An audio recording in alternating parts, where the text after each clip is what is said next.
You're great. Thank you. Yeah.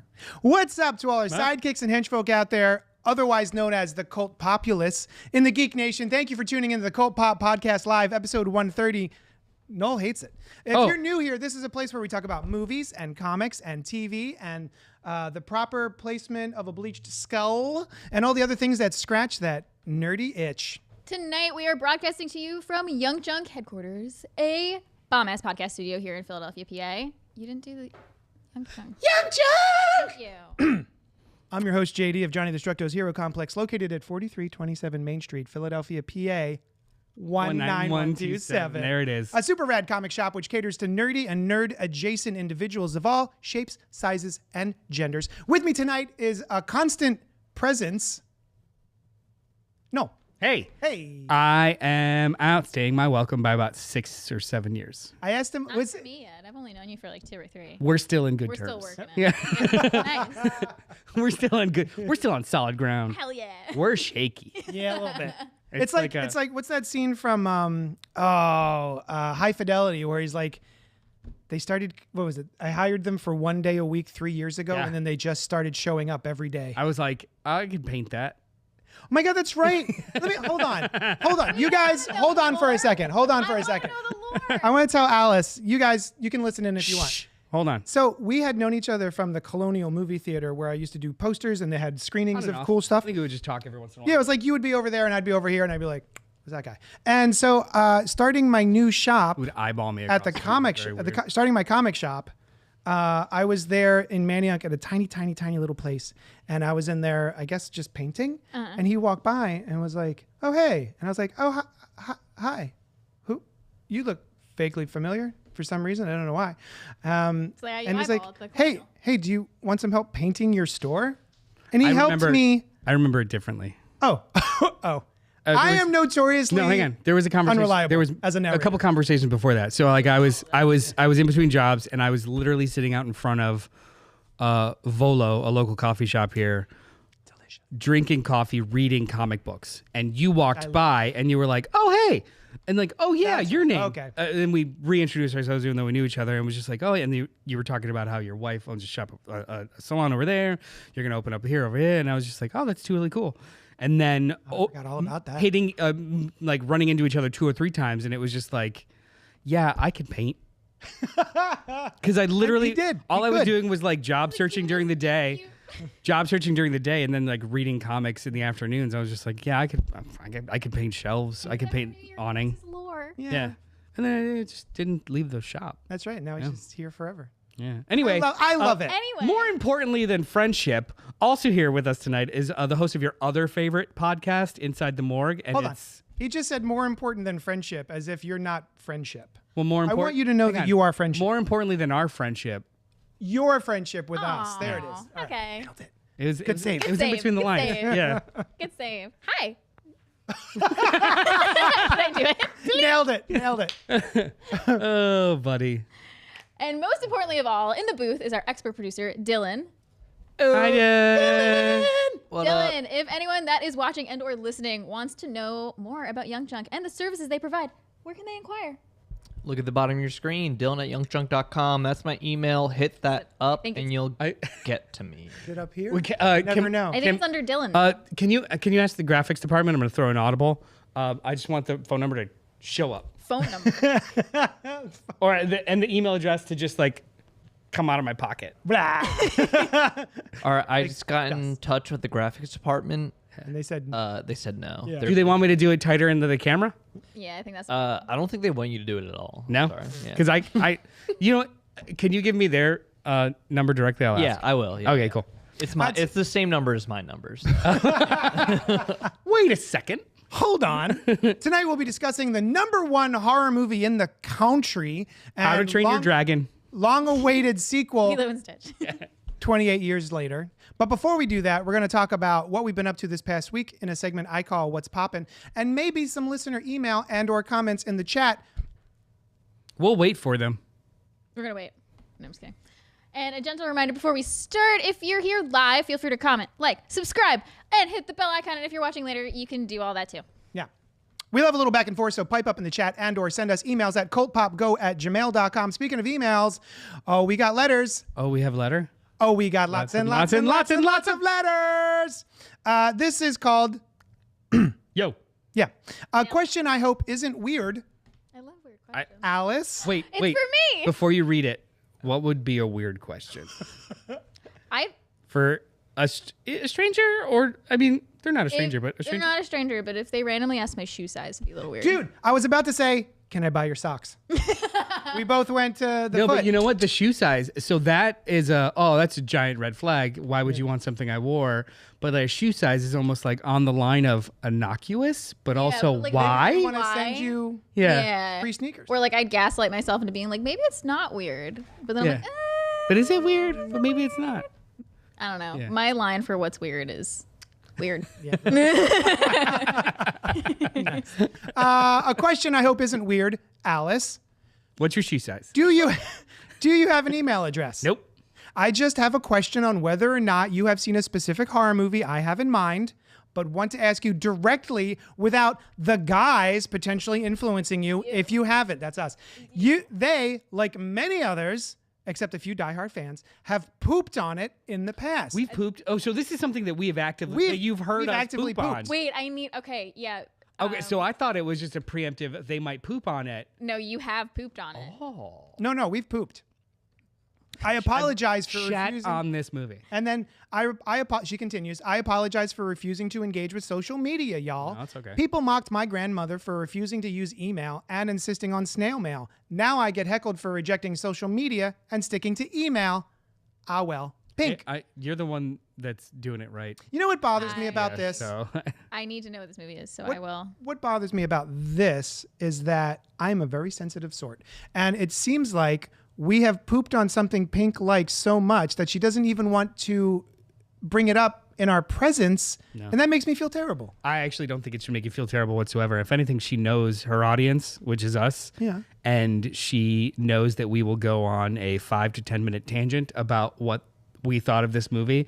So this isn't they hurt my feelings. This is, I want your unfiltered opinion. Yeah, I think Okay. she doesn't I know. say, okay. No, not at all. Because, She also knows I love his secret. I try not to. I'm so excited. She loves the secret so much she doesn't even know her own shoe size. I don't. It's a secret. It's a secret. to everyone, Her. even to me. Even me. I just try shoes on. I rub the numbers off of shoes. I close my just try eyes and just grab them at the store. I just try not to yuck anyone's yum.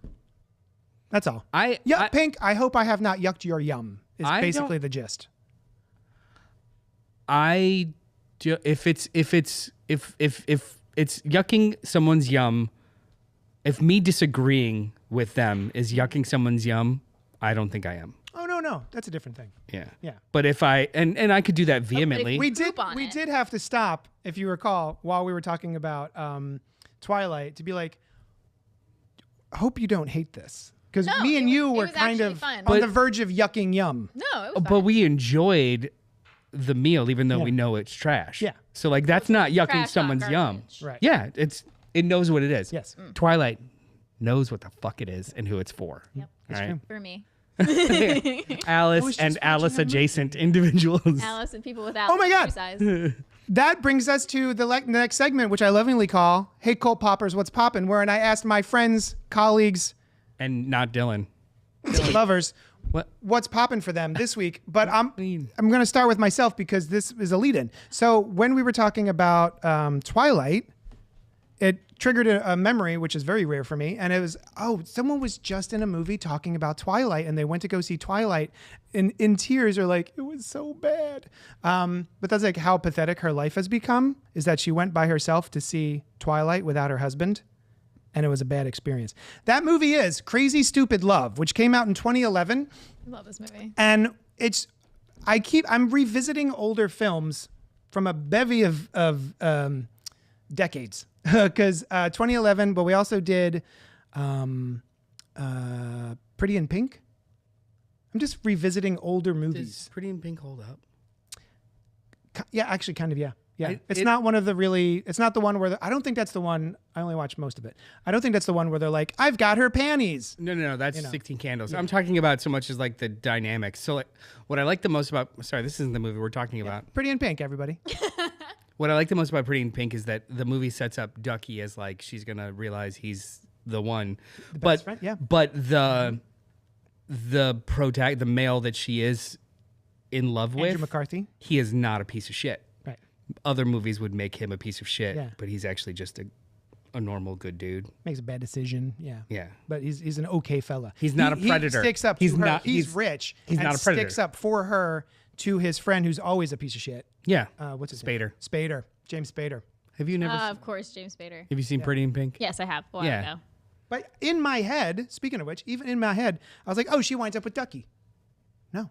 Yeah. The movie, she goes off with the guy, and I'm like, but Ducky. Oh, you're supposed to go with Ducky. So anyway, yeah. Oh, so Crazy Stupid Love is a movie with Stephen Colbert. Colbert? No, Stephen Carell. Different Stephen. Sorry, guys. Colbert. Stephen Carell. And, gosh.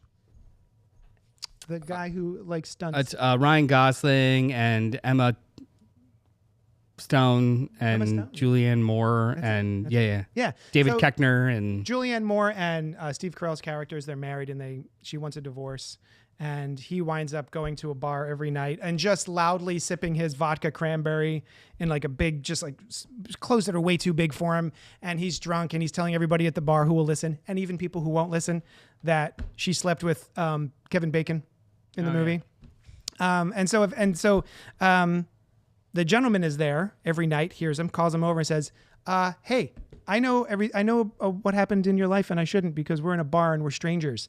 Maybe shut up. But also I'm going to help you because you're a schlub and I'm incredibly hot and go home with women every night. Would you like some help? And it's one of those movies where the super sexy guy is helping the schlubby guy get more confidence. But there's something very charming about this movie that not every movie of this ilk has. And there's even like a little twist at the end that I really enjoyed involving Nana. And even having seen the movie in 2011 when it came out, watching it this week, I was still like, oh my God, that's right. What a great twist that is. It's just a super fun rom-com movie that I think still holds up. Mm-hmm. Yeah. Did you guys have experience with this movie? Yeah, I love this movie. Yeah. cute. Oh yeah. Yeah, I love this adorable. movie. Yeah, it's earnest. Mm-hmm. It's not lecherous and it's earnest. I like when she sees Ryan Gosling shirtless for the Your first time. He's like, it's like Photoshop. Photoshop. Yeah. But the movie's not lecherous. It's even the character that is like the Hound is actually not. Mm-hmm. He's not. It's not He's not a piece of shit. It's not lecherous. Yeah, it's not gross, but it deals with potentially gross things. It's like really well done. And there's this, Very funny movie. While he's teaching Stephen Carell how to get a woman to go home with him, one of the rules is he Miyagi's him, right? And one of the things is always talk about her. It's on her to talk about herself. You never talk about yourself. And there's a sequence where Emma Stone and he are in bed, and it's such a cute scene because she specifically goes to that bar to get him to take her home to bed, and they wind up just talking instead of having sex and just getting to know each other. And he says, "Can I ask you a favor? Could you do me a kindness? Can you just ask me about myself?" And he never talks about himself. And so she asks a question and he's finally able to just like have a conversation like a human being. So it's a nice little breakthrough for the character. But then the end is one of those over the top rom-com endings, but I think it really works. I've seen that ending on TikTok over and over again, or like in Reels, they always show that ending. Yeah. Of like, no, you, you're her what? Yeah. Like, okay, I get it. Yeah. It's very silly, but I really enjoyed It's it. sitcom-y. I'm gonna go back to the beginning of the show. Hi, welcome. We're starting all over again. Yeah. Cult populist. Yeah. Populism is a political ideology about people against No, perceived the elites. populace. Populus, not. I thought you said cult populist. No. Like Okay. the population. Because I would fandom. actually say, I was gonna be like, oh, don't say that because Not cult that's weird. populist. Yeah, that's like The populace we're against that are in the these cult. or them. Yeah, the cult population. I got it. Yeah. Cool. Okay, Cool. All that's right, all. great. Yeah. Danny Bowder's in the chat saying, Words old matter. populist. I don't get, no. I vaguely remember Crazy Stupid Love that the leads didn't have a lot of chemistry. Wait, which leads? Because I think No, guys, keep reading. Keep reading. I am thinking of an entirely different movie. Yeah. I was thinking of No Strings Attached. I agree with No Strings Attached. I agree with that No too. chemistry. But everyone in this movie has chemistry. No Strings Attached is the same fucking movie as the other ones. Friends, like there was like 4 movies at the same time of just 2 pretty people who fuck, Yeah. and it was just like, okay, I get it. Yeah, it's like Hollywood thought they had a good idea, all 7 at the same times. time. Yeah. And all of them came out with like a It's month the of each other. classic, Bugs Life, Ants, Oh, Bugs Life is superior. Classic Ants- Bugs Life and scenario. But I'm saying like 2 movies come out that are the same, yeah. right? You mean you don't like Woody Allen movies? Ooh, no, I don't. Because Ants is a Woody Allen movie. Yeah, I like Bugs Life. Yeah. Bugs Life is good. Bugs Life, even though it has Kevin Spacey. I know, Seven basically Samurai. Seven. Yeah. Anyway. Hey. Oh, hey, yeah. Alice, what was popping for you this week? I know what it is. You know but what it's it a is? secret. It's a secret. I'm not We gonna have tell never, you. and we have never mentioned this movie. On Yeah, the I don't show think you guys have heard of it. You out there have probably never heard of it either. Never heard talked of about it. Really cool indie film. It's a little one. I was invited to a movie night at JD's. I had a wonderful time. We watched this like really low key movie called Sinners. It's brand new. Never heard of it. What's it about? Never heard of it. And yeah, anyway, freaking amazing. So I've you been hadn't seen it dying. before? I'd never seen it before. I've been dying to see it. I just couldn't find the time. I had a busy work schedule, and I was so excited when you invited me over to watch it with friends. And it was so good. Better than I could have imagined. Can I Yes. I got my arm ask? ready. Yep, I'm ready. What was? I know what you drank. I know what you ate. I don't care. What was the? Hang on. No, I'm gonna. That was a preface for me to like get to the answer I want to hear, not paint the picture for me. Okay. What was the presentation like? Was everybody just glued and quiet? Was it dark? Was it because Good a light. movie night is sometimes a participatory thing. Mm-hmm. This movie doesn't feel like it's a participatory movie. It's a fucking lock it in movie. So what was it like? So as the presenter, Yeah. wasn't ideal. I'm We gonna did. watch We it, had but we had all the seats out. I bought a lot of snack. I'll tell you all about the food and the drinks. You're gonna hear about it. And then my son who was 4 was kind of in the room on Minecraft, and he every so often he would just sort of like giggle or like talk to Minecraft. It was kind of funny. It was always at like really gruesome parts, and then you just hear like a little kid giggling in the corner. And I'm like, this is actually creepy. I love it. Because he's in Minecraft killing animals. So yeah, it wasn't the best, but it was also I it's my kid, but I thought it was kind of cute. It was. Nobody seemed too put out, but we dimmed the lights. We had a nice big TV. We all sat. We had popcorn. snacks, and we made homemade popcorn. I'm sorry, Sushan made homemade popcorn because she's amazing. Yeah, Well, I meant more.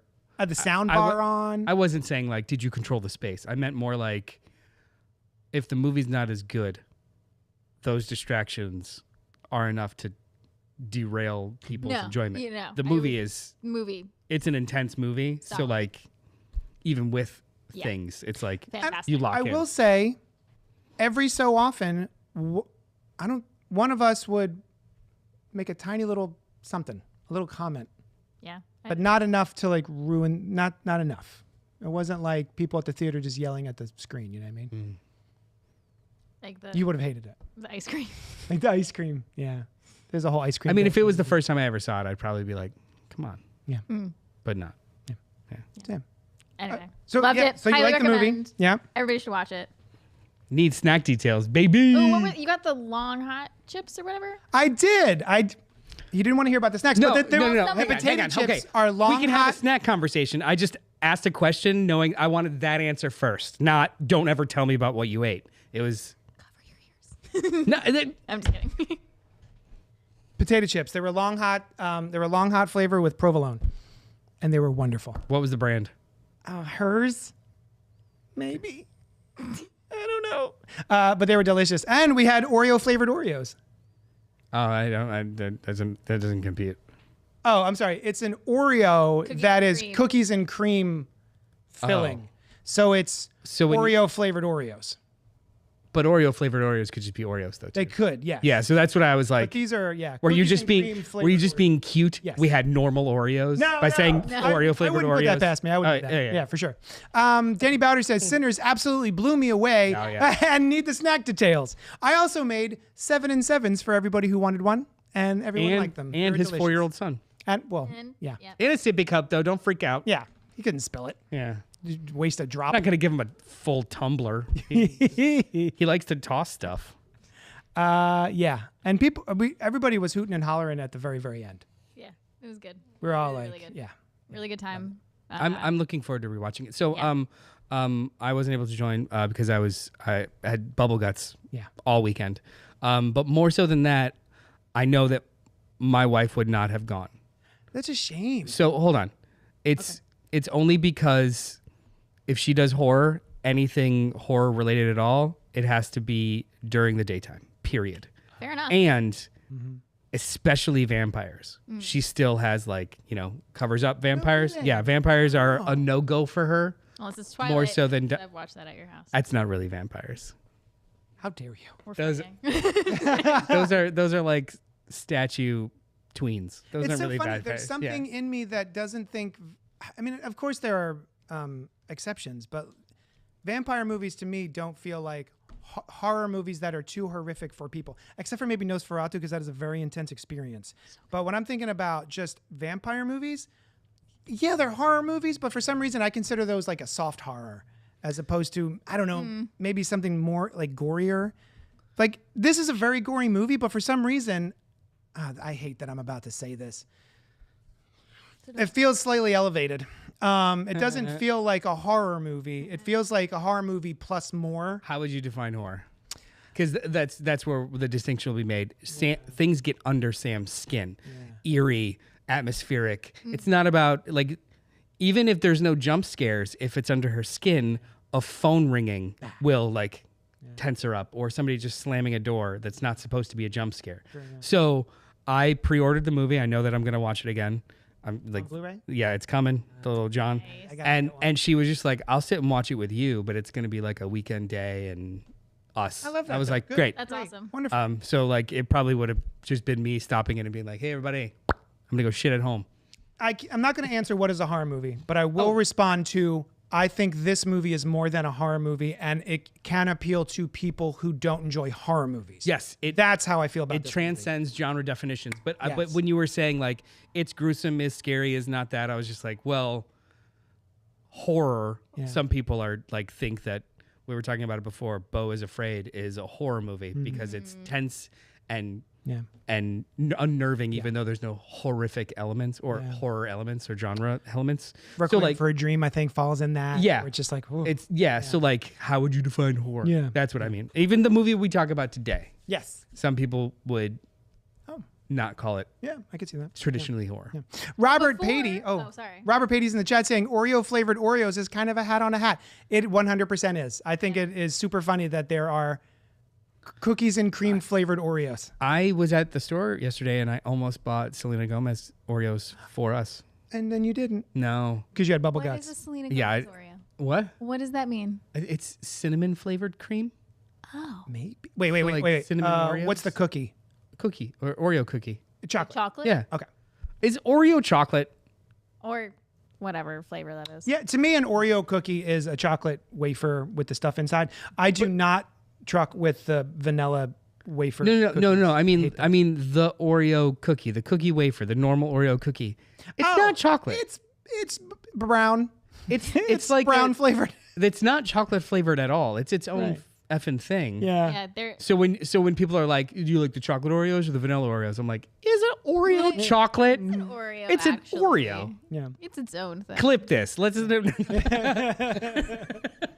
No, I'll pick them up next time. I'll see if I Alright. can. We'll If I see them first, I'll have them. and I'll we'll text you. we'll talk You know about what? our favorite Also- Selena Gomez songs. Since we're doing this, Uh, if you see the Super Mario Brothers Oreos, please get them because I've been luck. trying to find them for my son. Good luck. He loves never- Oreos and Mario Brothers. Just go online. Oh, okay. You're never going to see them in person. Hey, Noel. Yeah. Since you're talking right now, why don't Yeah. you tell us what was popping for you this week? Well, every once or twice a month, movie theaters are doing their little mystery screenings where you don't know what it's going to be. You pay $5, you go see it. Which is such a fun idea. It's a fun idea, but it's burned us a lot. Sometimes it's like a decent movie. Most times it's awful, like absolutely objectively awful. We saw that one Mafia Mama. Mafia Mom. Blah. It was absolute trash. Directed by Catherine Hardwicke, the director of Twilight 1. Twilight Saga. And starring- Twilight what's and her name? Twilight She's Saga. so great. Twilight. Is the first one just Twilight? First one's just Twilight, and then the next are all the other ones are like Twilight Saga New Moon, Twilight Saga Eclipse, Twilight Saga Breaking Dawn Part 2. So it's the Twilight Saga Eclipse, not Eclipse the Twilight Saga. Interesting. I'm pretty sure. I wouldn't know. Anyway, this time it was Jurassic World Rebirth.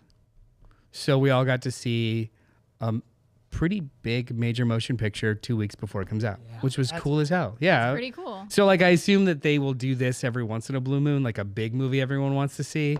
And then 6 to 8 months of like direct to video shit. Yeah. Just to like kind of chase that high of like, oh, you're gonna see something important. Yeah. Important. So I got to see Jurassic Park early. Jurassic World. Jurassic World Rebirth. Jurassic World Rebirth. I'm gonna call Early. them Jurassic Parks forever now. They're all Jurassic Park movies. My nephew. Pretzel. Hey Penny. Hi, Penny Pretzel. My nephew yells at me when I say Jurassic Park. He's like, "You mean Jurassic World?" Because he's only ever really seen the Owen Grady ones. What? Yeah. He's like, "Oh, it's a Jurassic World movie." I was like, "Yeah, it's Ew. Jurassic Park, buddy. It's Jurassic Park." No, it's. I was like, "All right, not the one that was So here." hold on. Has The he little never one. seen Jurassic Park? I don't know. But he was very obsessed with. I actually accidentally hurt his feelings at the last one. Did you yuck his yum? Not intentionally. Maybe I don't know. It was weird. It was Wait, maybe I did mean to do it. no, Hold on. Let me not think. intentionally. I was answering the question before I. I understand. Yeah. I'm just, Jurassic World Dominion. I did not like. It's, that was the previous one. yeah. It's 2 hours and 40 minutes of That's so much. two disparate plots of their own movie that are inorganically shoved at each other with nothing new to say in between. Never seen it. But it had a couple of really cool sequences and ideas. You know, like dinosaurs have been around for a while, so there's obviously a black market of people selling dinosaurs and dinosaur paraphernalia and all kinds of shit. And they go, that's cool. I was like, why isn't the movie this? Yeah. Not this other dumb shit about locusts. Look it up or go see it. But we were all as a family together, and Sam loves dinosaur movies. Oh. Hates vampires. Loves dinosaurs. One thing about Sam. I might say that the first Jurassic Park feels a little bit like a horror movie. Very much. Yeah. So does this one. Oh, okay. Good. Oh, they were just like, Uncle Noel, did you see Jurassic World? Did you like it? I was like, it was all right. Oh. I was like, yeah, I mean, it wasn't as my favorite, but it was all right. Oh. And he's just like, Oh. he floated away in sadness. Oh. And my brother was like, he loved it. I was like, oh, I'm sure. Dominion? Yeah. Oh. I was like, it was really bad. And he was like, I know it was. So I learned a lesson that day. Oh. You can't have critical conversations with children. To be fair, that wasn't a critical conversation. It was all right. Well, I mean, yeah. Right? I didn't break into like why narratively it was a terribly structured film. It's like, And you should feel bad for liking yeah, it. you're dumb. Yeah. You're the dumb masses that they make it for. Anyway, Jurassic World. What? I don't care if you're 9. Jurassic World Rebirth. It was very, very well done. Did you look to go see if he's over there? Yeah. Wait, he's 9? He's here all the time. Is he still there? Yeah, he's been here all week. He's been helping Dylan. He lives here, right? Yeah. He's been helping Dylan. Jurassic World Rebirth starring Scarlett Johansson, Jonathan Bailey from Wicked. He's great. Vera? Mahershala Ali, okay. cannon fodder, Okay, cool. Yeah. and a Mexican family. It was so simple. The whole movie was just efficient, simple, well done. Nice. And it started, the opening sequence was straight fire horror movie. Like, to the point, they show a piece of the clip in the trailer I haven't seen it. of basically just like a random guy begging for his life. And it's so emotionally effective and really, really, like, almost, this is a family movie and it shouldn't be there. Wow. Like, it was really effective. Okay.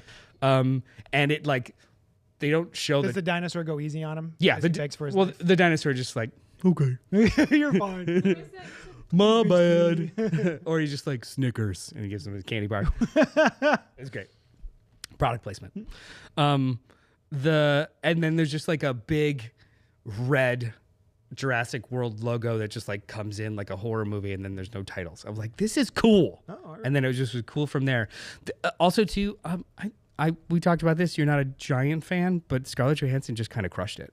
Great. She is just a steadfast lead.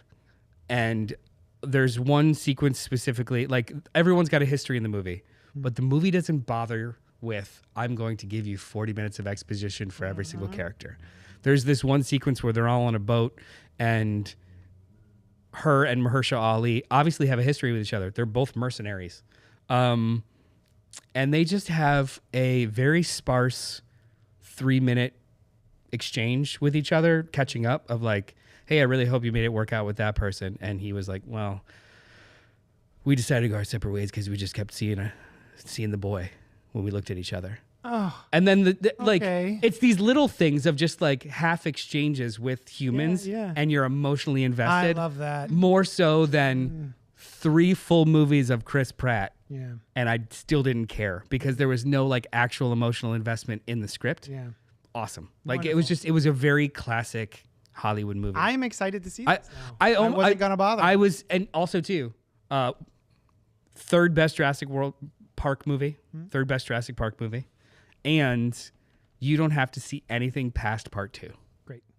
It literally just has a title card, and it tells you 32 years ago this happened. Nice. Nice. That's it. Yeah. It's so user We had friendly. another experience like that this week. Yeah. With the movie we're going to talk about tonight. Oh yeah. But yeah, I would highly recommend it. It was really fun movie. Danny says, Mafia Mom with Toni Collette, question marks? Yes, that's the one. It was pretty awesome. It's an interesting thing when you're a fan of an actor and you go in wanting to support that actor, and then you just go, why did that actor sign on for this? It looked like they were having fun. Yeah. I believe she's also the producer. She got paid. Yeah, she did. So Yeah. So yeah, that is the one with Toni Collette. What a bummer. It was pretty awful. It didn't know what it wanted to be. Like it was like a weird rom-com vibes, and then all of a sudden, there Very was brutal. body Right? parts. Yeah, just it's very hardcore aggressively brutal. violent. It was very brutal. Yeah. All right, that's what was popping with us for this week. We'll finish that now. So we'll move on to the next part of the show. You can just go segue. Segue! 28 years later. Wait, oh, that's the secret word. Oh my Hey! You're yucking my yum, says Danny. Damn it. I'm sorry. Oh my God! Did it? You did the thing. Danny, he's gonna be thinking about that all week. I am a very sensitive sort. He's gonna be thinking about it all week. You're welcome. Yes. Steve. Touch is And- my love language. Physical touch. Yes. Real quick. I don't Oh. care. It works. In fact, thank you. I'm half staff. I'm going to need some napkins over here, Dylan. Give me a mop. Oh, you finished? Yeah. 28 years later is rated R. It's in theaters now. Go to it. Written by Alex Garland and Danny Boyle. Directed by Danny Boyle. Starring Aaron Taylor Johnson, Jodie Comer. Is he a newcomer? Her? Oh, shoot. I'm thinking of the kid. Ralph Fiennes, Jack O'Connell, and Alfie Williams. Williams. Rafe. Oh, Rafe. wait. Wait. Rafe. Yeah. Rafe? Rafe. Rafe Fiennes. Is that an L? It is. That's how you spell it. It's Rafe Fiennes. Rafe Fiennes? Rafe Fiennes. You know, this whole time I thought that there were... How many Fiennes are there? 2. What's the other one? Joseph. Joseph Fiennes. I thought maybe there was a third Fiennes. And I used to think one there was was Ralph third- and one was Rafe. Because I've heard the name Rafe Fiennes. Yeah. And I didn't realize it was Ralph. I used to think there was a third Olsen. I thought it was Mary Kate and Ashley. But it's really Mary Kate, Ashley, and Emily. Yeah. Is it Wait, not Emily. What's what? her name? Scarlet Witch? Scarlet Witch. Elizabeth. Laugh is Elizabeth, killing me yeah. right now.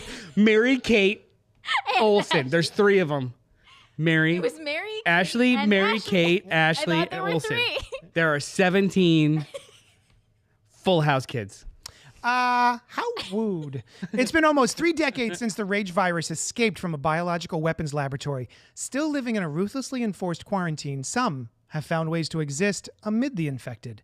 One such group of survivors lives on a small island connected to the mainland by a single, heavily defended causeway. When one of them decides to venture into the dark heart of the mainland, he soon discovers a mutation that has spread to not only the infected, but other survivors as well. Rotten Tomatoes has it as a 89% with a 64% audience score. Metacritic has it as a 76%, and Cinema Score says B. Yeah. I don't look at any of those sites. Well, I mean, they're good conversation pieces. I usually do look at the Rotten Tomato scores, but only the critic scores, because I will go in there and actually read approved critics stuff. I like to look at the audience stuff. I Rotten Tomatoes. was going to text you the other day and ask you to send me your favorite reviewers. When you are reading reviews, you're not going to Rotten Tomatoes to read those reviews. No, I got a couple like, that I like. websites that Either have websites reviewers. or some of them are they're not YouTubers, but they're like radio hosts and they post their stuff on YouTube. Send me some. Vicious Marshmallows in the chat saying Eno Bambino's Chinos is a hit. Oh, hit with who? Look at last week's episode of this. Is it a hit? It's a hit. Yeah. So I'm going to ask my friends Ah. their experiences with 28 days later, as well as 28 weeks later. Friends. But you're his friend and I'm your friend, so it's just friends. But it doesn't imply we're all friends with each other. A friend of my friend is my enemy, is the old saying, right? Yeah. Oh yeah. Yeah. Enemy. What did you think of 28 days later and 28 weeks later? And then were you excited about 28 years later? 28 Days Later came out when I was in college, and we all obsessed over it. Yeah. It was phenomenal. 28 Weeks Later, I've successfully still never seen it. Oh. Yeah. Okay. Successfully. Well, I mean, Actively avoided it. I wanted to see it and didn't get a chance to, and then just years passed, and then honestly, the best I've heard is that it's decent. Yeah. And It's decent. But the worst has been much lower than that, with no one actually actively being like, "Oh, you got to totally see this." Yeah. Also, at most, I heard like somebody told me like, "Great opening, such a good opening." The rest. Yeah. What about the other hour and a half? Yeah. So like it kept flying by, and then I knew that it wasn't necessary for this one, so I was like, I don't give a shit. Oh, okay. I also knew that Danny Boyle wasn't a part of it. Now there was Alec Carlin, so who cares? And then this movie. And then were you excited about this movie? See, you already Only- skipped the one sequel. Only because of the creative team. Yeah. The original team is back. If they told me, well, we're just gonna make a 28 years later isn't a great pitch, but then it was like randos or some TV people or something, then I would be like, I mean, when 28 Days Later came out in 2002, we had potentially almost decades of no outbreak and or zombie-esque content. It went away for a while. Like I think in the 90s there's some direct-to-video shit, but if we're talking about something that actually was a part of the zeitgeist in regards, there was nothing for a while. It was 28 Days Later that kicked off like Yeah. the non-ending zombie. Yeah. 28 Wow. Days Later begat the Dawn of the Dead's remakes, and that begat them financing the next George Romero movie, and then that begat Walking Dead, and it really was like the spark of this generation. I don't think I had that timeline down. So it's a forebearer, even though not a zombie movie. Not a zombie movie At all. I don't like calling them zombies. In my notes here, they're just the infected. And it's a rage virus. It deals with some tropes in so much as how people react, but that's it. This was also the beginning of the fast zombie, right? Yes, even though not a zombie. Which You know what I'm saying. but that was also like a point of contention in regards to the Dawn of the Dead remake, like the idea of 28 Days Later did it, why can't this do it? And it's just like, well, I mean, if we're talking about like mechanics of, then like short bursts of a dead body, I guess, but these aren't not dead people, they're people that are just like filled with But it did create all rage testosterone. the fast zombie. Sure. I think it version. introduced the idea of it into the zeitgeist. Yeah. So I was excited about them coming back because honestly, they've never been super like Alex Garland, who has gone on to become a director himself. Men, Ex Machina, Civil War. He wrote Dread. So like Alex Garland is his Annihilation. That's right. Oh yeah, that's right. Alex Garland is his own career and his own thing. Yeah. Danny Boyle has gone on to make a billion other amazing movies also, including revisiting Trainspotting and T2. It was actually really good. It was good. Liked It a was lot. really good. Yeah. Slumdog Millionaire, the Steve Jobs movie, a thousand other things that are great that I'm not even mentioning. So them coming back, they obviously wanted to do something. Yeah. So that was what was intriguing. Gotcha. Yeah. And then that's it. Okay. Do we talk about the new one yet? Not yet. Go ahead. Alice is going to tell us her thoughts on 28 Days Later and 28 Weeks Later. 28 Days Later, and I know we just said it's not a zombie movie, but this whole genre for a while was something I actively avoided for some reason. Like as horror-wise, I loved horror movies, Like but Undead? like yeah, besides vampires. Besides But vampires and- it wasn't until I was in college somebody introduced me to The Walking Dead, and I got obsessed with that kind of stuff. And so that's what I watched. 28 Days Later, absolutely loved it. One of my favorite zombie movies. Zombie, I know, infected movies. And then 28 Weeks Later, I forgot I had seen it until we were talking about it in the shop the other day. And you're like, have you seen the sequel? I was like, no, I don't think I have. And you pulled up the cast, and I'm looking at it, and I was like, I have seen a movie like this with Jeremy Renner in it. And I'm like, you're describing it to me. I'm like, I have seen this movie. Yeah. And I just What- just left I my had brain. forgotten the It was cast of this movie. Very It's forgettable Imogen for me, Poots, apparently. Yeah. Idris Elba, Yeah. Jeremy Renner, several other people. It just- Trainspotting. Robert Carlyle, who I love. Yeah. Yeah. It left my memory. Yeah.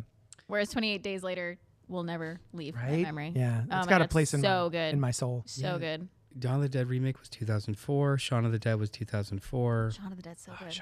World War Z was 2013. Walking Dead started in 2010. Yeah, it really was. That was even Zombieland was 2000. That actually might be my favorite zombie movie. It's very good. I never saw it's the a cute second one. Neither did I. I think I'm okay with Or maybe I It's- have. it's I fine. didn't know. Right, I saw yeah. 28 Weeks Later. Let me tell you the cast, and then you'll figure it out. Yeah, exactly. Best viewers on Streambo.com. Keep going. My experience is much the same, I think, as Noel's. Is it came out and it made an indelible mark on me. Yeah. As far as horror movies and sort of the kinetic, frenetic camera movements and the editing and what. No, keep going. It's so much about that movie I love. It's the first time I ever saw, I think, Cillian Murphy, and for the longest time was it Cillian? Is it Cillian? Because it's a C, not a K. Right. But Killian sounds cooler. So yeah, I absolutely love that movie, and it's from the director of Trainspotting, another movie that made a big mark on my youth. So I actually had not seen it in a very long time, and went back last week because we were going to be talking about this one. I was like, you know what? I'm gonna go back and revisit 28 Days Later, and it is still such a fucking masterpiece. I love this movie. Not because of the gore or the infected, but it does a very difficult thing when it comes to horror films, which is make you care for the characters. Mm-hmm. There is a found family sequence in the middle of 28 Days Later that is so heartfelt and it feels real. And Brendan Gleeson as the dad just steals the emotional You're talking about when they're weight shopping? of this. Of them in and the music that comes out. The music on that movie is awesome. But the shopping trip that they have, just them in the apartment when they're first meeting each other and having their little conversations, and then going to the ruins on their way to go to the outpost. Mm-hmm. There's such a lovely little sequence there where everyone is trying to sleep and Brendan Gleeson is awake keeping watch, and they even let his little daughter take a Xanax, I think it is, so that they can all go to sleep. And we're then introduced to a dream sequence that Jim is having, the Cillian Murphy character, and then you see Gleeson kind of just shake him a little bit, and he goes, It's okay. You're just having a bad dream. It's just a bad dream. And he looks up at him and he goes, thanks, Dad. This man that he's only known for like 3 days maybe. And it gets me every time. And the look in Brendan Gleeson's eye, he clocks it and it means something to him. And it's such a lovely little note. And I love it. So when the shit goes down, I'm actively involved in their well-being and just the way that, spoiler alert, the Brendan Gleeson, when it goes down, it's very when tragic. it goes, yeah, it's the worst. And even his reaction to it happening to him at the time is so good. So I love that movie. I will rewatch it any day of the week. And then I'm about halfway through 28 weeks later, which is fine. We were talking about this before the show, Dylan and I. It looks like shit. Oh, absolutely. That's but part of the charm for me. It's part of the charm for us because we saw it when it looked like shit, and the resolution is only like 360, and that's as high as it can go because they are 25-year-old digital cameras. Yeah. So I do like people that may watch it for the first time today. It looks like shit. It's framed beautifully. It's edited wonderfully. It's actually got cinematography, but it doesn't get better. Quality. The quality of the picture is that bad. And that's okay. To me, it felt very much like Blair Witch vibes, where it's just, I understand there is an omniscient cameraman there, but it feels like found footage to me. Yes, but you could, in the instance of Blair Witch, you can upscale film and you can upscale VHS film. You can't upscale 360 digital picture. Like it'll never look that. It'll never. So we were talking they were talking about how people were complaining online about there being no there's no 4K of there's no 4K Blu-ray of 28 days later, and I'm like, they can't upscale it in any kind of proper way. If anything, just a clean version of it cropped and shitty on your big TV, because if it's blown up, it's going to look like hot trash. Ran through a cheese grater, and then had soot just blown on it. Like it's lean into the shittiness of the shitty look of the movie because it's part of it. And that is something that they recaptured with this movie 30 years later or 20 something years later. 23. There is a DIY guerrilla aesthetic that they captured without going old school tech. Which was really cool. Let's get into 28 days later. We're not going to 28 years later. I'm going to do that so much, I'm sure. We're going to talk about our overall thoughts, and then we'll get into spoilers. So fear not. No. Yeah. We'll start with you. Take us away. Overall, yes, I liked it. I liked it a lot. Net positive. I like it more than I think. The more I think about it, the more I like it. Yes. Overall. Yes. While I was sitting there, the first 40 minutes, I was wondering why this movie exists. Because it was a retread of every fucking trope and sequence and chain of events that every single fucking zombie or zombie adjacent movie has ever done in the last 25 plus years. Yes. And I did not care. Yes. Why, oh why, did these two masters of their craft feel inspired to come back after 23 years to just do this? And then the movie became what it actually is, too long in. And that movie, I think, is a masterpiece. Okay. You're going to tell us in the spoilers Sure. when that happens? Great. Absolute masterpiece. The entire second act into the third act is just revelatory. Okay. And then the last 5 minutes are fucking weird. Yeah. What was that? Nice. Yeah. I have answers. Okay. I have answers. I know we have answers. Because I did not have answers when I watched it. Alice. Very similar feelings. I liked it a lot. But yeah, the first 40 minutes or so. Yeah. It was a while. It was a while. Really I'm like, first act. I was like, all right, this is like every other zombie movie I've seen or infected movie. And, but yeah, I was, it was beautifully shot. There were some beautifully shot scenes, and I loved all the aerial shots, like when you can see them like crawl, like if they're sleeping somewhere and you see like creep and I loved all that, and that happened a lot in the second act when he was quite a bit of bird's eye view shots when that were were running down the causeway, and all you can see is the splashing. splash. That was I love that. Very, very cool. Yeah. But yeah, I got more into it. Yeah. After the first 40 minutes, I was very similar. I would was say like, when okay, here's the story. I'm assuming we're all talking about when custody changes. Yes. Yeah. Yes. We have a custody change halfway through the movie. Yeah. Yeah. Even though I have some issues with that, but yeah.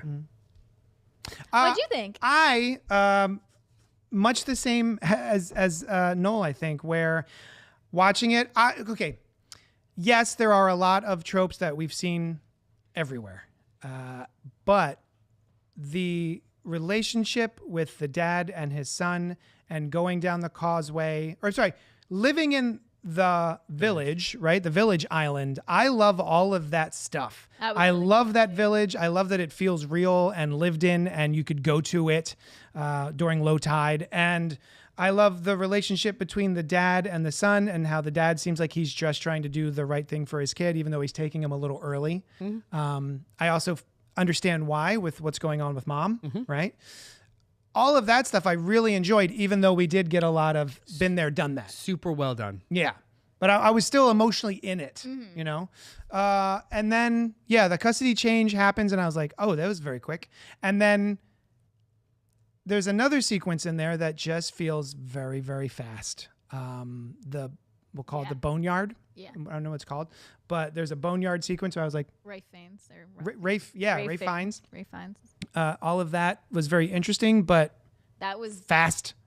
one of my favorite bits. Yeah, I was gonna say, like, I didn't think it. We'll get into fast. spoilers with that. With what I mean.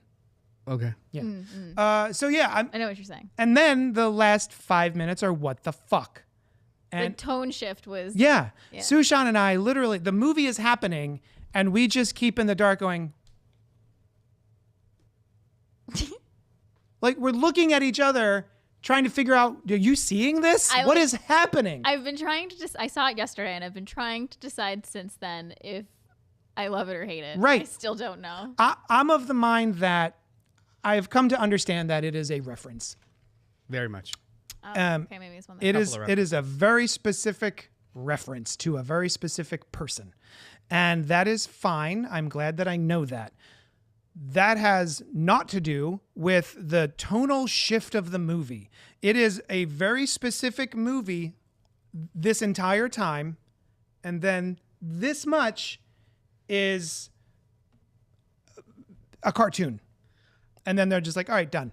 And I also didn't know that it was going to be a trilogy. Someone pointed out to me too that is also its own reference, not just the Jimmy Savile stuff. Oh, okay. The tonal change is also. I cannot wait. I cannot wait to hear I this. want to hear more Great. about that. I'm I very know it is curious. reference. So, I think we're good with the overall thoughts.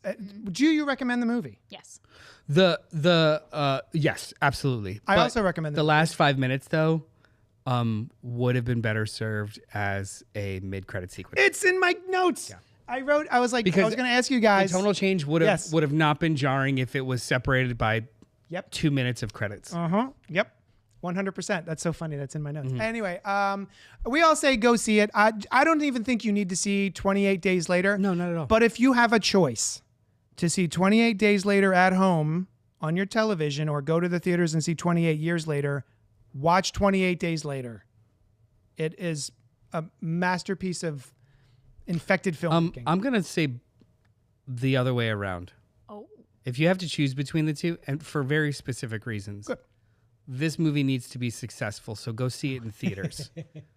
Streaming something for free that's 23 years old, do that after you get home. I'm just saying, if you got a Plot-wise, kid and you can't... Yeah, okay, yeah, sure. If you're incapable of going to the movies to do this while it's in presentation, don't. The reason I say this, but if you have to be, one's better than the other, sure. But support this one now, and then that one you can watch all the time. Sushan made a point. I was planning on going to see this by myself, because generally I'm like, hey, is this a movie you're interested in? No, okay, I'll go see it myself. If you're interested in it, we'll try to make it work so we can both go together. And she was like, oh no, I'd go see this. I was like, oh, okay, great. So we went together, and afterwards she was like, it's a bummer when that happens, because that was time I could have been spending with our son. That's, so yeah, if you can stay home and watch something. Sorry, she put that on you. No, I agree. I agreed with it. But yeah, go ahead. We're going to get into spoilers right now.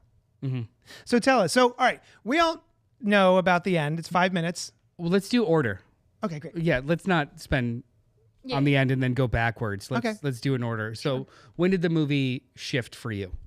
When they get back from after Spike's first trip out and his dad starts like lying to everybody about how successful he was, and Spike's kind of like disillusioned and he's like, what are you, and then he sees his dad cheating on his mom and then confronts him about it, hits it like when that starts to turn, I was like, oh, okay. Because when they were first out there, I was like thinking predictably, okay, the dad's gonna sacrifice himself, the son's gonna go back by himself, or and feel just like guilty they're gonna and get stuck in the shit and blah blah blah. Yeah, or his dad's gonna like they're gonna get separated. He's gonna run back and then sneak out to go save his dad. I was like thinking of all like the predictable things. I was like, oh, this is different than what I thought. He's basically saying, "Fuck you, Dad. I'm gonna go get mom help because mom's really sick, and I'm gonna take her to the mainland like you showed me." And yeah, so once they got back and the party started, and Spike started realizing his dad was just kind of putting this on him. Yeah.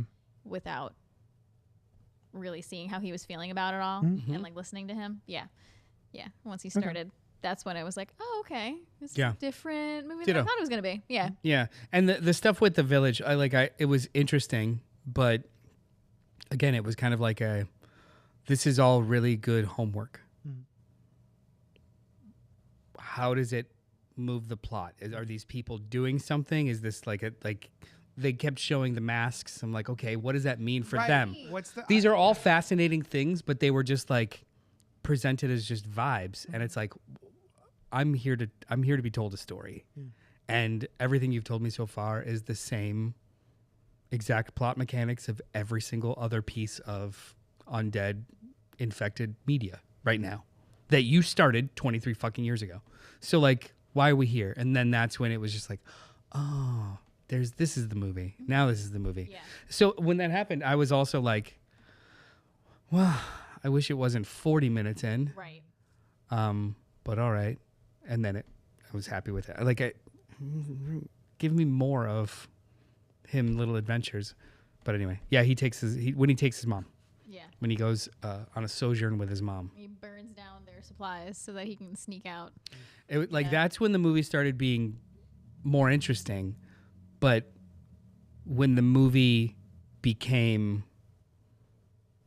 just holy shit for me was the childbirth sequence. As soon as we saw that pregnant infected woman, I was like, oh no. Which again, we've gotten before. Oh yeah, that's right. From Dawn of the Dead remake. Yeah. There was an infected baby. Oh, because she was infected. Yeah. She was the opposite. Infected and gave birth to an infected baby. Yeah, but this one's not infected. This one's not. But like that's new though. That's new about it. And like the idea of here's the thing. We have seen somebody have a baby, the baby's infected. We've never these aren't undead. These are just people with conditions that have evolved over the last 25 years. And can they, because we see earlier in the movie too that there is a child that's like sluggish and he doesn't kill it. He doesn't kill the child. So that tells us like, oh, they are procreating. Yeah. Interesting. But are they born not infected? And then, as soon as you nurse them, it's fluids, they're infected. So like this whole scenario of born pure, I was like, oh, that's interesting. Yeah. And then also it's just the whole sequence in general of like the mom bracing with her. I was like, this is wonderful. Yeah. And then from then on, I was just like, this is a much better movie than was advertised. Yeah. Because as advertised, it was just like returning to the shit. Okay. Yeah. But this and I think in other interviews too, Danny Boyle has said something along the lines of like, yeah, they didn't really want us to advertise it as a mom and son emotional journey, just so that wasn't really in the trailer. So I was like, good. Yeah. Because this movie's better. And if you tricked a bunch of horror hounds to go see this like emotionally resonant movie about the importance of saying goodbye and life and death, that whole they wouldn't have done it. Yeah. But what did you think was fast about just going from I'm doing everything I can in my power to protect my mom to you've now drugged me and given me my mom's bleached skull to put on the pile. It's just like he accepts that for my taste way too quickly. If they had been there at least several days, it's literally overnight where we're introduced to Ralph Fiennes' character. He puts the skull up. He watches the whole cleansing process and then puts the skull up. And now it's like, oh, the very next morning is, oh, this is my mother who was just alive last I saw her. And I have her skull to put onto this monument. And it just, while I think a very interesting idea, and I love sort of the concept that they're working with there, it just felt very quick for him to emotionally just be like, oh, okay, cool. Yeah, hand me that skull. I'm going to take it up there. You know, not my... I mean, I don't think it was that flippant, but I didn't have a problem with it in the moment because he was raised in a cult culture that is very, very strict, binary, in, out, yes, no, dead, alive. All of it is. And That's a good point. if anything, what was aberrant was his refusal to let her just die, so he went to go take her. That was the last-ditch effort, and then that last-ditch effort explained to him, with her help, this is the end and can't. So, like, that was difficult. But then, yes, the drugs probably helped, too. That's what I said to Sushan. I was like, well, he did... You didn't get. Yeah, he did get drugged. So, like, it didn't bother me. And also, too, like, it was very, very wishy-washy, too, about, like, how much time was spent. Like, I know it feels like only one day, but I think it was, like, 2, because it was the full day they were there, and then he does tests. Was that all the same night? Yeah. I thought so. But maybe In the way I watched it, yeah. In the editing, yes. Right? Maybe it was several nights or something. I did see somebody scenes. I did see somebody complain that, like, oh, but they were, you know, when the dad and him went out, it was all trouble, but when he goes out with his mom, they're able to go quickly. But then the retort to that was, he went out with his dad explicitly to go get his first kill and find them. Yeah. Is when he's It's not just avoid them. Yeah. I also had a little bit of trouble, and again, this is just okay. Horror movie stupid decisions. Also, he's a kid. Yeah. But it's my dad is lying about how shitty I am at killing these things. Tomorrow, I'm going to take my mother by myself. Which I also was like, oh, What precipitates wow. that decision, though, is he believes the dad wants her to die or is waiting for her to die, and he explicitly says that. So it's less of a irrational reaction and more of a desperate reaction.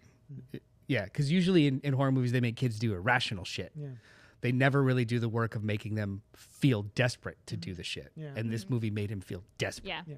As opposed to just, I'm not going to follow rules. Yeah. Which is always petulant and shitty. Also, by the way, this movie starts off with saying, fuck them kids. Yeah. There's a whole room. Yeah. He's got Oh 8. my god. This kid's got 8. That was crazy. Watching And left Teletubbies. no crumbs. Nice. On God. Oh, those infected. 8. On God. Yes.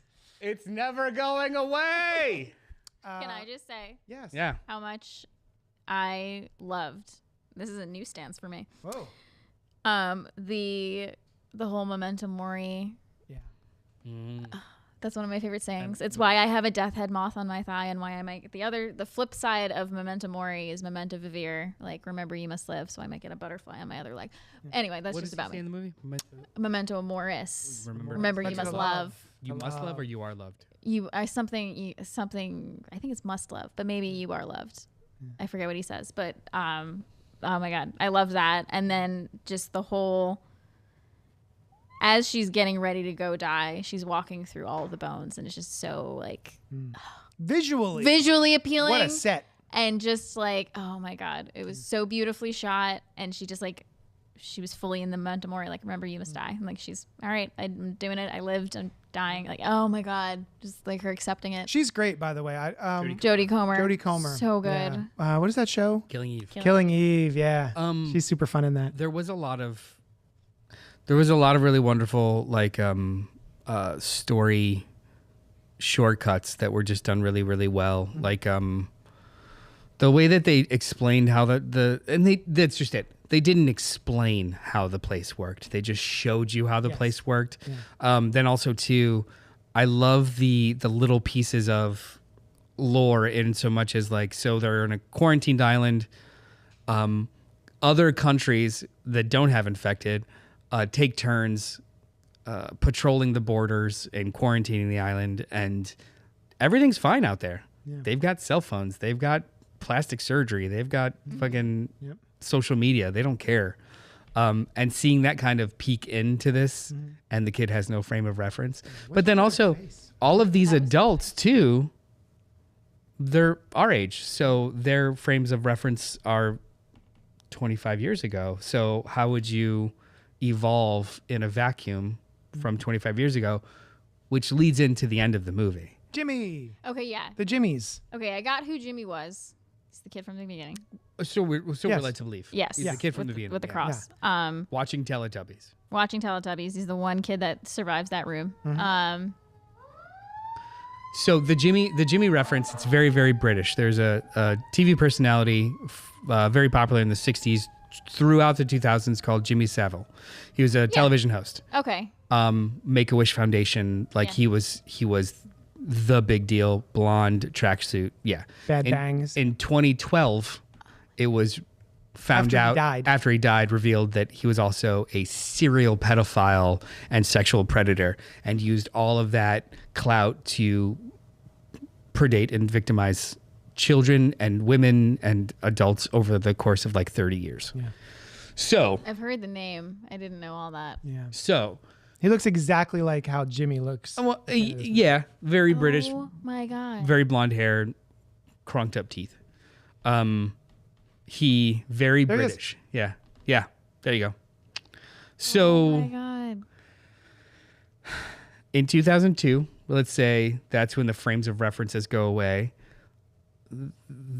A television hero is Jimmy Savile, somebody who fights poverty and fights injustices. Yeah. Also, if you think about it, let's say they're all kids. What's on TV that is action oriented? Power Rangers. Yeah.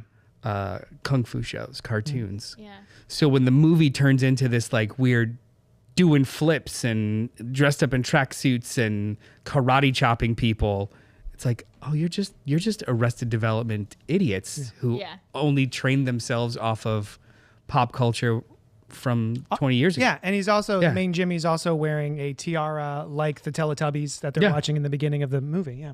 It's just so on the nose and weird. The only problem I have with it is that it's just such a tonal shift because that very ending of him facing down against a couple of infected, it really could just fade to black right there.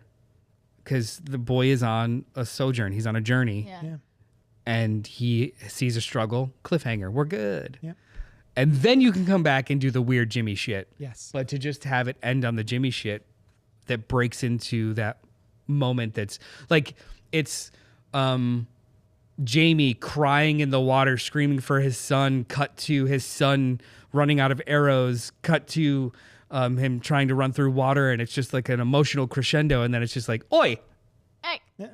Pop music and weird Dutch angles and flipping. Yeah. I'm okay. Yeah. What happened? Yeah, man. I remember, so I saw on TikTok somebody said, it wasn't a huge spoiler, but they said you're not ready for the tonal shift of 28 years later. And that's all they said in the TikTok. And I'm like, okay. And so I'm watching the movie and I'm waiting for the tonal shift. And I could feel we're getting to the end of the movie. And I was like, there's no. What are they talking about? What are they talking about? And then I was like, oh, maybe maybe Spike dies because it looks like he was about to get cornered. And I was like, is that a tonal shift though? And then it happened. Yeah. I'm like, oh my God. Yeah. Also, Jack O'Connell, the Irish vampire in Sinners. I was informed about that last night because I went right after I saw the movie. I drove to JD's house to go watch Sinners. Yep. Yeah. So, my problem with it is not all these references. Everyone's just oh, but it's a reference and it's this and it's that. And it's okay, that's fine. It's in a different movie. Mm-hmm. Yeah. It feels so jarring. Didn't ruin it for me though. No. It took my focus away from the rest of the movie to such an extent that I had to remind myself, oh no, there was stuff in there I liked too. It was just all I could think about was like, what was that? It's got to be something. There has to be a reason for it. I just thought it was kind of funny. I was like, I'm kind of with you. I carried water for it though too because I've seen so many things that these guys have made before, and it's just also too the movie subtly kind of leads you into tonal shifts. They do a lot of like quick cuts to old media and The beginning, yes. but they do it throughout song. the movie a couple times too. Of like like when they're defending the gates, they'll show like an old Errol Flynn movie. Yeah. That like they've been playing with these little kind of flourishes, and then all of a sudden it kind of it's almost like it's been again. This is like thinking about it afterwards. It just starts to kind of jive more. It's like slow simmering in the background and you're not focused on it. And then all of a sudden it focuses on that like multimedia part of it in the beginning in a weird way. And you're like, this doesn't belong. But in hindsight, like, oh, that was there the whole fucking time. yeah. Even there was graffiti everywhere too about, Jimmy and look out for Jimmy and Jimmy's coming for you kind of shit. I'm just like, ugh. My question is Jimmy good or bad? Right. That's what I don't know. He doesn't seem good. Doesn't seem great. He thinks he's the good guy though, Yeah, and that's definitely. interesting. So this was a proposed trilogy. The first two movies are filmed and done. 28 years later, The Bone Temple comes out in January. Oh, I didn't even know that. And it's actually like 28 weeks from now. Like last week, they were like 28 weeks from now. Cute. Part two That's comes cute. out. Directed by Nia DaCosta, who did The Marvels and the Candyman remake. Oh. Or requel? Yeah. Reboot? Prequel. Yeah. Yeah. And it filmed kind of overlapped concurrent at the same time as this because I think they use a bit of the same cast and pieces. I don't know if it's a sidequel or a direct sequel because they could do a bunch of stuff, right? It's called The Bone Temple. It could just be all Rafe Fiennes for all we fucking know at the same time or Covered in before. And everything. at the same time or before this movie even happened. I don't know if it's going to happen. I wouldn't be surprised if we don't see Alf. What's his name in the movie? Alfie Williams. Yeah, that's the actor's name. I believe. Oh. What's the kid's name? Spike? Spike. Yeah. I wouldn't be surprised if we don't see Spike whatsoever until like the end of the movie or something. Like it's just its own thing. I'm excited. It's weird. It should have been a mid-credit sequence. I'm but curious. Still, I don't know if I'm excited anymore. I was excited for this, and just this being the third movie, and then just deciding to make a cartoon at the end just really threw me off. There's a lot of stuff in here that I do like, but if I'm in store for more of the last 3 minutes of this movie in the next movie, I don't know if I care that much. I don't think the next movie is that. I think that's that aspect of it. It'd be the same thing as like if I didn't want to see more of Cult Town. I don't think that's going to be a big part of it. You know, I don't know. We'll find out. But they're so weird enough. I want to know. Yeah, I want to know. Like I want to know what the hell happened. I mean, I'm Jimmy that going made him to like that. watch it, but I'm not actively like, you're going to make me do it. But I'm not like, oh man, I can't wait for the next 28 years later film. Yeah. I love Nia DaCosta. I'm excited. yeah, it'd be great. The first one was awesome. 28 days later. Yeah, it will never not be awesome. So good. So yeah. It will never not be awesome, and I do think that this movie is a worthy follow-up in so much as it is technologically just guerrilla and fun. They had something that they wanted to say and actually did, even if it didn't jive with the normal tropes, which I appreciated. And it genuinely surprised me, whether that's good or bad. And that shit does not happen often in the theater, you know? In retrospect, I would have preferred just to keep it with 28 Days Later. I don't think we needed any sequels. I don't think any of these. I just don't think any of these movies have done anything that is new and interesting enough to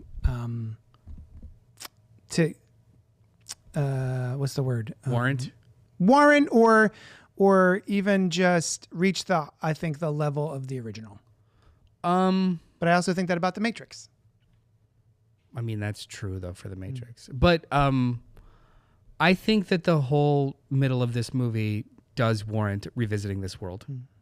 That just idea of how you process and create memorials. I think is Yeah, I really think cool ideas. I think that sequence of events is worth this visit. I also don't know because I know that this is part of a larger story that they set out to tell at the very onset of this one. I don't know if I'm ready to say it's not worth revisiting yet because they have left things on the floor still, right? But I may. Yeah. When it's all said and done, if it just goes back to being like I guess we didn't really need to do that. But then the indication in this one of how thoughtful and surprising I found the whole middle, I do think that they have something to say. Cool. And we just don't know it all yet. Yeah. Yeah. I'm excited to find We'll find out. I'm excited to find out too. But after it all, we'll have another conversation, and I might just be like, "Yeah, fuck it." Yeah. yeah. 20 days later was where this should go. Yeah. But then Hey, hi. compare this to other legacy sequels. Yeah.